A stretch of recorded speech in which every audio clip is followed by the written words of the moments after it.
The Galactic Council had always underestimated humanity. They saw a species barely 2 centuries into space travel, lacking the psionic gifts of the Verath or the armored hides of the Krolix. What they failed to understand was that humans didn't need natural weapons. They made their own. The Frontier Academy on Station Kepler 186 housed the children of diplomats, scientists and military personnel from 37 species. Among them was Anna Reeves, a 7-year-old human girl with copper braids and an insatiable curiosity about alien cultures. Her father, Commander Reeves, commanded the small human contingent stationed 3 sectors away. The attack came during morning classes. The Zekthor Ravagers burst through the station's outer hull with terrifying efficiency. These pirates had terrorized the outer systems for decades, targeting soft installations for slaves and supplies. The Academy's shields, designed for micrometeorite impacts rather than military assault, crumbled within minutes. Instructor Velshaw, a mantis-like Clethian, immediately initiated lockdown protocols. 73 children huddled in the reinforced learning center as plasma fire echoed through corridors. The instructor's compound eyes reflected the emergency lights as she checked her communicator with trembling claws. "The garrison is 47 minutes away," she clicked in Universal Standard. "We must remain calm." But Anna saw what the others missed: smoke curling beneath the door. The Ravagers were using thermal charges to breach each room systematically. 47 minutes might as well be 47 hours. The child's hands balled into fists. Her father had told her stories the other species thought were exaggerations. Stories about old Earth animals that fought impossible odds. Her favorite was about the honey badger, a creature that battled cobras, stole from lions, and never backed down from anything. The door exploded inward. 3 Zekthor stormed through. Their reptilian faces split in predatory grins. They stood nearly 8 feet tall, with scales that deflected small arms fire and talons that could shred steel. The lead Ravager's translator barked commands. "Juveniles fetch premium prices. Secure them." Anna's scream wasn't one of fear. It was rage incarnate. What the Ravagers didn't know was that Commander Reeves hadn't just told his daughter stories. He'd activated her emergency beacon the moment the attack began. And he hadn't waited for the garrison. Oliver Chen received the distress call while conducting routine patrol exercises. He was a sergeant in the Human Expeditionary Force, call sign Badger, a nickname earned through 3 tours fighting in zero-G boarding actions.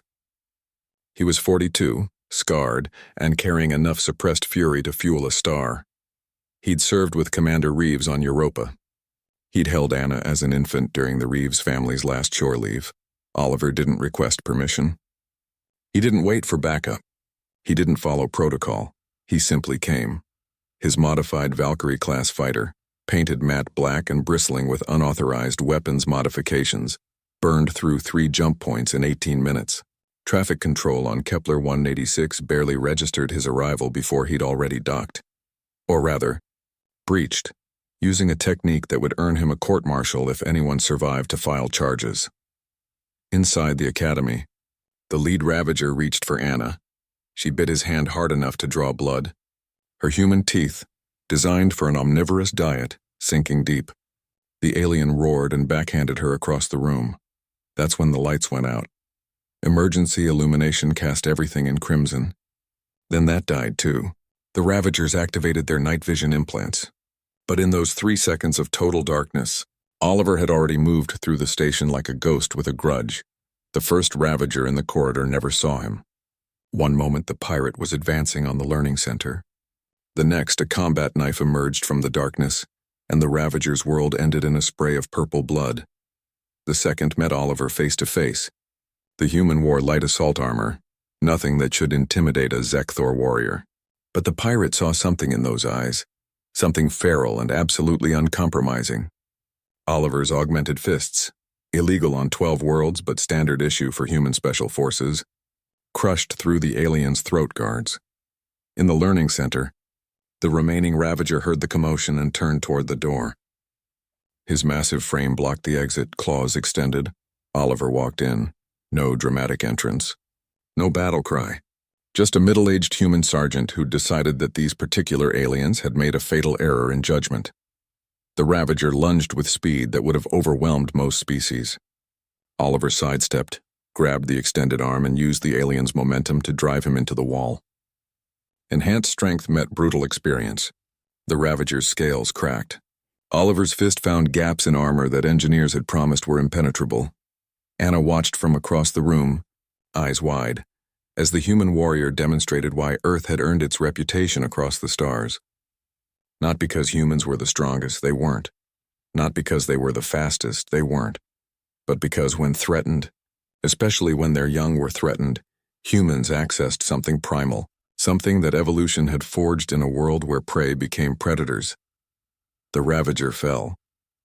Oliver immediately scanned the room, his weapon tracking for additional threats. Finding none, his posture shifted. The warrior became a guardian.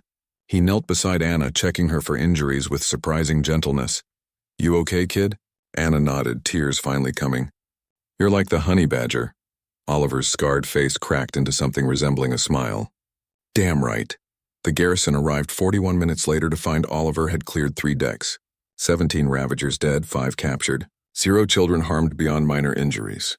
The incident report would eventually reach the Galactic Council, adding to humanity's growing and unsettling reputation. The Council would debate for weeks whether humans should be classified as a protected species or a restricted one. But on that day in that academy, there was only one classification that mattered.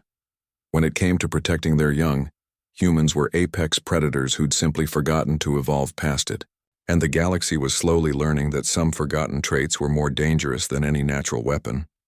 Anna's father arrived hours later, crushing his daughter in an embrace. Over her head, he met Oliver's eyes and nodded once. No words needed. The honey badger doesn't ask permission. It doesn't negotiate. It doesn't retreat. The galaxy had been warned.